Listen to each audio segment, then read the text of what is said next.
que llamaríamos la palabra eh, encantamiento. Yo le digo encantamiento o digamos obsesión podría ser también, pero más que nada encantamiento por la belleza de la sobrina.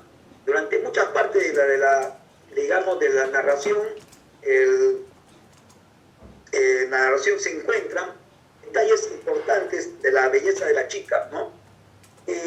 Lo podemos comprobar con muchos pedazos, ¿no? Pero lo más importante es que ya el Silvio se encuentra encantado con la presencia de la chica. Luego hay un momento que digamos, el alcalde de Tarma lo invita con afanes, digamos, de apoderarse de sus terrenos. ¿Por qué? Porque los invita a que compartan muchas comilonas con bastantes familias de Tarma. Lo que quería simplemente el alcalde era que el señor Silvio contraiga nupcias con alguna familia tarmeña para que su hacienda se quede en Tarma y no pase a manos extranjeras. Quería que la familia de Silvio, o sea, los terrenos de Silvio, se queden en Tarma, que no sigan comprándolos los extranjeros. Por lo cual, invita a todos los parientes tarmeños, que tiene un montón de familias, el señor alcalde, pero Silvio para nada accede, va a alguna fiesta, pero para nada accede a esa estrategia de casamiento. Acá hay una parte importante de Silvio, que lo he copiado, donde dice lo siguiente, ¿no? En cuanto a las mujeres, ¿qué piensa Silvio? Ya, Silvio tenía demasiado presente la imagen de su madre y su ideal de belleza femenina. Era muy refinado para ceder a la tentación de las familias tarmeñas. Silvio tenía demasiado presente las imágenes de su madre y su ideal de belleza femenina. Era muy refinado para ceder a la tentación de buscar, parejas en las familias tarmeñas. O sea, él tenía un gusto especial, una imagen de su madre, o sea que para él el ideal era eso, ¿no? Una mujer como su madre, trabajadora, hacendosa, bondadosa quizás, y que sea muy refinada. Eso es lo que dice acá en el texto, ¿no? En el libro, en la novela, en el cuento. Ya. También dice de Silvio, le encantaba pasear bajo las arcadas de piedra, comer un durazno al pie del árbol, observar cómo los pumari ordeñaban las vacas, hojean viejos periódicos, como si hicieran referencias a un mundo inexistente. En esta parte, como si hicieran referencias a un mundo inexistente, da a entender el narrador que Silvio no le importaba la actualidad, no le importaba ya lo urbano, no le importaba ni siquiera Italia, solamente le importaba él, su vida y, digamos, su forma de vivir, ¿no?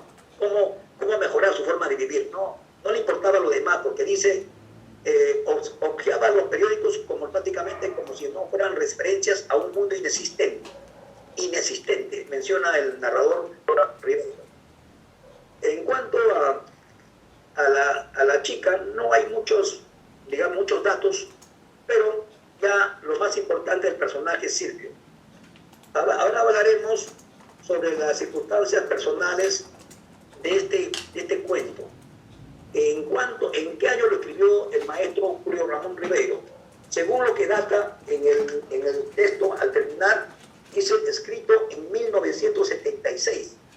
Ahí menciona y publicado en 1977, según los datos que tengo acá de varios textos que he programado.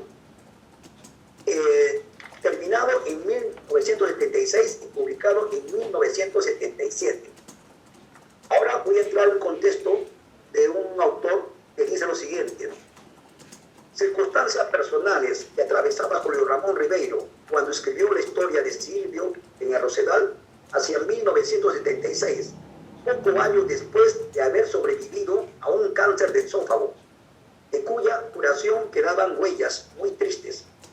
Lo llevaría quizás a plantearse la sombra de la muerte y el sentido de la vida. O sea, estos datos los saco de algunos contextos que he leído de Crisanto Pérez Esaín, publicado publicado el 2 de junio de 2015. Universidad de Piura, bachiller. Luego, también habla del momento, ¿no?, crucial que pasaba Ribeiro por esos años, 76, 77, enfermo y con cáncer, prácticamente se estaba curando esa enfermedad. En cuanto al tema de la obra, el escenario, me estoy salteando un poquito, quizás me disculpan, estoy salteando un poco.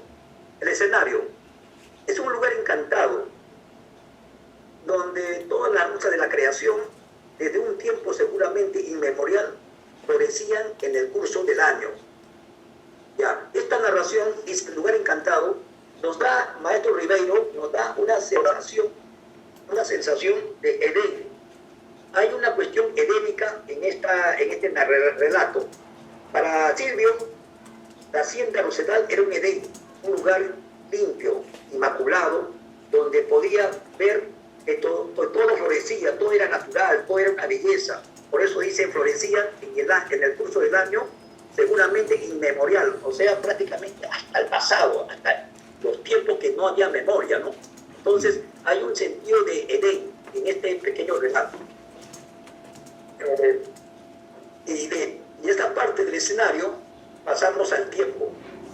El tiempo narrado en el cuento es lineal y secuencial, de corte clásico. No hay ruptura de espacio, no hay flashback, no hay, digamos, dobles escenarios, no. Solamente hay un escenario nomás, el escenario del Dharma. No hay doble, porque cuando va a Lima a comprar algunas cosas, lo hace en forma muy corta, muy digamos, muy pequeña. No hay grandes espacios. No se puede hacer en este relato no hay una narración en dos escenarios. Solamente el más predominante es el escenario de Dharma. Ya. Eso es en cuanto al escenario y al tiempo. Es lineal. Ahora vamos a los temas narrados en el cuento. El tema, que es otra parte importante del cuento, ¿no? Muchos autores dan a este cuento el tema de la obsesión. Que le dicen que el cuento es la obsesión por descifrar el enigma, pero para mí tiene otro sentido, tiene mucho sentido, o sea, hay una plurivalencia de sentidos en cuanto a este cuento. No hay solamente uno, sino hay varios. ¿Cuál es el más importante? Bueno, eso ya lo dice la crítica, el trabajo de la crítica. Cada autor damos nuestro granito de arena y la suma de todo eso nos da prácticamente un todo. Pues yo también voy a dar un granito de arena porque lo que yo he leído no me convence. Dicen que es la obsesión por descubrir el enigma. No creo que sea tanto eso. Ese para mí es el tema secundario. El tema principal para mí es, como dijeron algunos autores también, es buscarle un sentido a la vida. Buscar un sentido a la vida, un porqué. Y justo esto da con el contexto de la vida del maestro Ribeiro. Estaba en una etapa casi para morir, porque de un cáncer de esófago no se salva cualquiera. Entonces, escribe justo en esos tiempos tristes, donde digamos, su resistencia física estaba ya al borde del colapso. Entonces, hay un contexto prácticamente muy importante que uno tiene que saber, porque si no, no comprende la obra. Si lo podemos descifrar, porque ya lo di, ahora, el contexto. Párrafos que yo he cortado de varios digamos, aportes teóricos, como este, por ejemplo. Ya. Así, vivir había sido para mí enfrentarme a un juego cuyas reglas se me escaparon y, en consecuencia, no haber encontrado la solución del acertijo. Por ello, lo que he escrito ha sido una tentativa para ordenar la vida y explicármela tentativamente. Vaya, vana, para explicarme tentativamente vana, que culminó en la elaboración de un inventario de enigmas, prosas apátridas.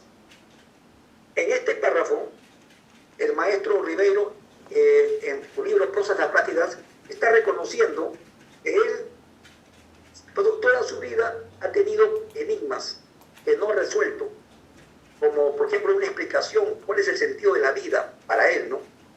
¿Por qué él también, por qué pasó encerrado durante mucho tiempo detrás de una máquina de escribir?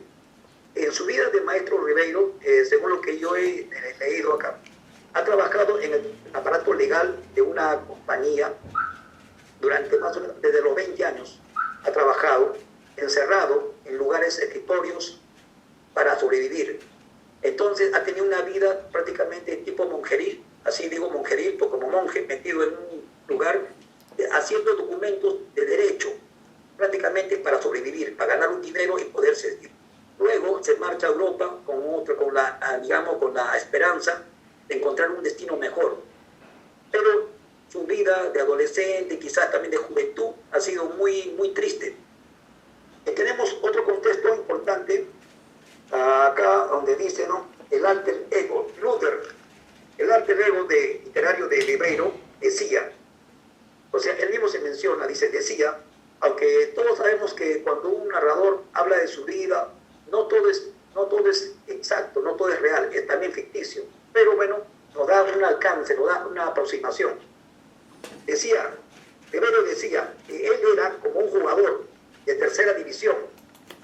Mis mejores goles los metí en una cancha polvorienta de los suburbios ante 4 hinchas borrachos que no se acuerdan de nada. Los dichos de Luther, sacados de dichos de Luther. ¿Qué significa esto? Significa que si él fue un buen jugador de fútbol, o si no fue, ya no interesa, porque los borrachos que lo vieron jamás van a hablar de él nada, porque eso ya está prácticamente finiquitado, no existe.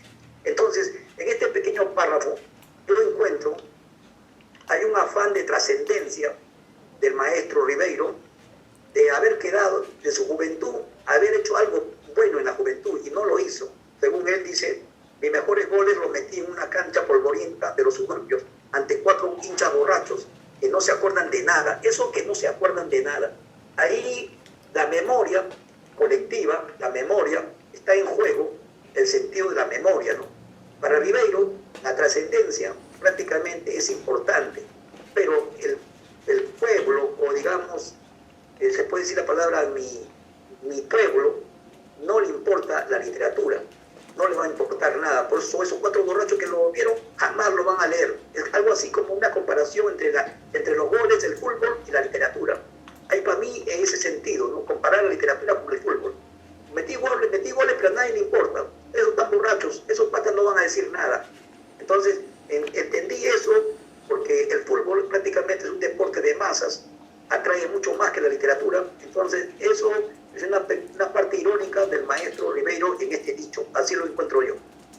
Luego tenemos ya a lo más importante, el tema. Entonces, en el cuento hay muchos mensajes, como por ejemplo el afán de encontrar un sentido a la vida, encontrar un porqué. ¿Y cómo se puede entender esto cuando vemos que el joven Silvio vuelve a tocar el violín? O sea, vuelve a su niñez, porque fue de niño que aprendió a tocar violín, pensando que con esto va a lograr una pequeña maestría y quizás lograr competir con los demás. Pero contrata a un maestro, el maestro que lo va a ayudar, prácticamente el señor Rómulo Cárdenas, maestro de violín, lo ayuda y lo va, digamos, en cierta forma, digamos, mejorando, ¿no?, sus prácticas. Pero no es suficiente aprender violín a los 40 años, de haber aprendido violín a los 12 años, 14 años, donde él prácticamente hubiera sido un maestro, ¿no?, porque lo aprendió muy niño, pero lo dejó. Entonces, esta parte, el violín de los 40 años y también de la belleza de la chica quinceañera, nos remiten a una cosa: la belleza, el arte, el violín, la música, tres cosas que están en juego acá: la belleza femenina, el arte del violín y prácticamente y la belleza de la naturaleza, de la hacienda. ¿A qué nos remiten? Nos remiten a un sentido natural en el hombre, que es amor por la belleza, amor por el arte, el cual se ha perdido en la vida de Silvio. Y también podemos asimilarlo como también que se ha perdido en la vida del maestro Ribeiro. O sea, hay un redoble, como dicen a los semióticos, o de repente hay un doble juego de referencias ahí que yo he encontrado cuando asimilo la vida de Silvio con la vida del maestro Ribeiro. Entonces hay un cierto, digamos, una referencia vivencial que también comparte con el maestro Ribeiro, ¿no? En cuanto a las vidas, hay unas vivencias parecidas. El tema, entonces, aparte de la obstinación o de la obsesión por el cifrar el enigma, también hay un sentido de la vida. Quiere buscar un sentido a la vida. Pero también hay un gran escepticismo filosófico que lo mantiene durante toda la narración. En cuanto a esto, podemos saber los elementos que trabaja muy bien, ¿no? Res. ¿Qué significa res? Significa cosa. La traducción de latín es cosa. Y nada es la traducción prácticamente de la traducción del catalán de la palabra res. Por lo tanto, nada y cosa, ¿a qué nos lleva? A un pensamiento filosófico que nos dice un nihilismo, un escepticismo, una falta de creencias en un mundo mejor, en que todo se va a perder, en que el Silvio, el personaje, siempre va a perder, va a ser un perdedor, porque la chica se metió con quién, con un joven, con el hijo de quién, con el hijo del alcalde. Y el hijo del alcalde la ganó, prácticamente la tuvo en su tiempo y se quedó con ella durante muchos momentos. Él va a buscarla y no la encuentra, pero se da cuenta o presiente que ya tiene pareja, y lo único que le queda es conformarse o sentir la frustración, agarra su violín y toca. Entonces me hace recordar que a un escritor solamente le queda escribir, que su época ya pasó, ya no puede volver a amar la belleza porque su edad que la perdió, ya no puede volver al mismo lugar. Eso es mi trabajo, profesor. Bien, muy bien, señor Retamoso, he seguido atentamente la exposición. Haré algunas observaciones. Destaco, diríamos, el trabajo que se ha dado en leer, en analizar, en ofrecer información acerca de este relato trascendente, pero creo que el relato merecería, claro, esto no es de ninguna manera reconocer los méritos de su trabajo, sino que, digamos, ha estado un poco desordenado el trabajo, ¿no? Es decir, usted ha seguido un recorrido y ha repetido algunos temas. Luego planteó en los inicios de su exposición esta idea de que este relato está relacionado con la frustración, la desolación, ¿no? Bueno, y luego dentro de ese análisis de los elementos que ha tomado en cuenta, los personajes, ha hecho una relación de los personajes, la historia en sí misma, y luego ha apelado también a elementos de la vida del propio Ribeiro, el año 66, ¿no? El libro efectivamente se publica el 77 y había sido escrito en París, como usted ha señalado. O sea, son datos que usted ha manejado, aunque en algunos casos con cierta imprecisión, ¿no? Bueno, luego usted ha hablado de los temas, ha hablado de los contextos, ha rodeado el texto, porque ese es el análisis.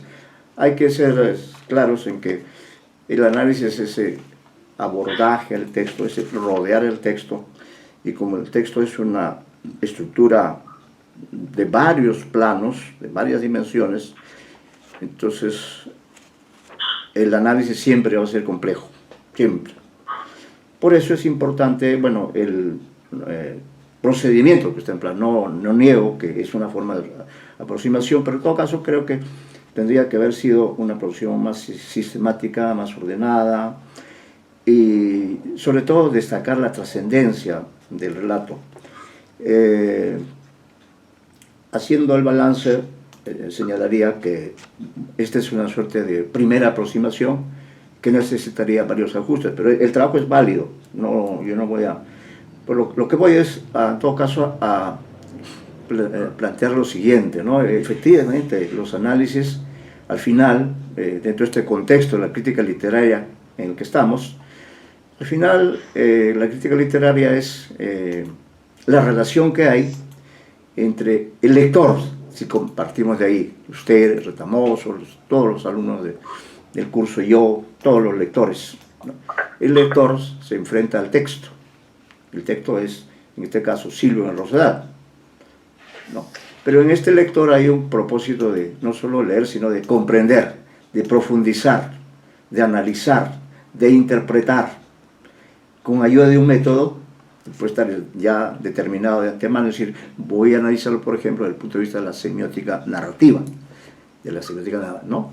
Lo que no quita que usted pueda también hacer referencias a la semiótica tensiva, o puede hacer un trabajo de psicoanálisis, psicoanalítico, qué sé yo, ¿no?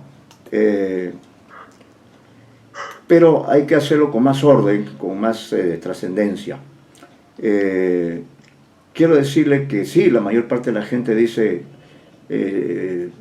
y claro, ese es el problema de su análisis, y que incurrimos, porque yo soy vallejiano, digo, ribeirano también, y en eso yo discrepo de la tesis suya y de otros, pero sin que esto signifique que la descalifique, no, discrepo, tengo una visión diferente del cuento y voy a tratar de explicarla, porque en realidad esto está escrito, lo podrán ver ustedes en un libro que se publica este año, ya está en la versión virtual, ¿no? Entonces he analizado con bastante detalle, y aunque en este momento no tengo a la mano, sí tengo, sí, me van a alcanzar acá una versión, o si no el volumen, el anillado, el espiralado, también puede ser. Entonces he hecho un análisis sistemático que creo que es al final el ideal de los que hacemos la crítica literaria. Este año he publicado, gracias a al trabajo del Fondo Editorial de la Universidad de Lima, he publicado, y ya se publicó en forma virtual, repito, este libro que se llama Julio Ramón Ribeiro, creador de dos mundos narrativos, y entre paréntesis debajo dice Perú y Europa, ¿no? Es decir que ese es el sentido, diríamos, de muchos de nuestros escritores peruanos, que, por ejemplo, Vallejo, ¿no? Igual podríamos decir, en el caso de Vallejo, el punto de partida, o en todo caso, de su vida y su literatura, permite hacer esta también propuesta. La primera época de Vallejo es una época peruana. Él también tiene un recorrido, ¿no? Santiago Chuco, Machuco, luego Trujillo, luego Lima, y otra vez de retorno de Lima a Trujillo, otra vez de Trujillo a Santiago Chuco, y así de pronto Vallejo se ve envuelto en unos problemas el año, hacia el año 18, por allí, y como consecuencia de eso es acusado de haber sido o protagonista o cómplice de un asesinato que ocurrió en la ciudad de Santiago Chuco. No estoy refiriéndome a Ribeiro, pero estoy diciendo que la vida de nuestro escritor responde a un mismo modelo, ¿no? Todos han nacido en el Perú, en cierto lugar del Perú, han recorrido ese Perú en un ir y venir, y luego en algún momento de su vida han dado el salto. ¿A dónde han ido? Generalmente han ido a Europa, y puede ser a cualquier lugar de Europa, e incluso en algunos casos puede ser que no haya sido Europa, puede ser que haya sido Estados Unidos, o podría eventualmente poder haber sido algún otro continente, ¿no? Pues yo hablo que en Ribeiro es importante en cuanto a la visión totalizante de su obra, la cuentística principalmente, ¿no? El libro alude a la cuentística, no a las novelas. Entonces en ese contexto yo he seleccionado en este libro 14 relatos. 14 relatos que he analizado básicamente con la semiótica greimaciana, la narratología, aportes, por supuesto, de otros autores que han leído el texto, ¿no?, que han leído Silvio en Rosedal, y bueno, mi análisis, vamos a ubicar acá, es Silvio en Rosedal, nos dirigimos también a Silvio en Rosedal, no tengo la numeración acá en el original, pero ya llegamos. Y sí, y todos los críticos coinciden en que este cuento es uno de los más importantes de Ribeiro. Y yo también coincido en eso. Yo considero que los dos cuentos más importantes, y ahí fíjese la simetría, los cuentos más importantes de Ribeiro son Silvio en el Rosedal, ¿no?, y el otro es La juventud en la otra ribera. ¿Ve? Silvio en Rosedal, ¿dónde está ambientado? En el Perú, como usted ha señalado, en la hacienda, el Rosedal, y el contexto que rodea a la hacienda. El personaje protagonista viaja a Tarma, tiene ciertos desplazamientos, pero también tiene otros desplazamientos que, bueno. Y en cuanto al relato La juventud de la otra ribera, está ambientado en París, en el París con que han soñado nuestros escritores Mario Vargas Llosa, Julio Ramón Ribeiro, César Vallejo, y podríamos agregar nombres de actuales personajes, por ejemplo Jorge Nájar, los he visto ya algunos de ellos. Entonces, todos nuestros escritores, comenzando del Inca Garcilaso de la Vega, han hecho ese recorrido. El Inca Garcilaso nació mestizo, que es el caso de casi todos nuestros escritores, ¿no? Mire usted, él inaugura ese modelo de ser escritor. Él nace en un contexto de violencia, nace el año 1539, y él, repito, instaura este modelo para todos los que vienen después, porque recuerde usted que siendo hijo de un español y de una ñusta del Tahuantinsuyo, de finales ya de la época de progresiva transformación o ya de desaparición de este Tahuantinsuyo, ahí nace Ribeiro, porque ya los españoles están aquí, y su padre, bueno, tiene una relación, sus problemas, que es una relación así, en un clima de conflicto,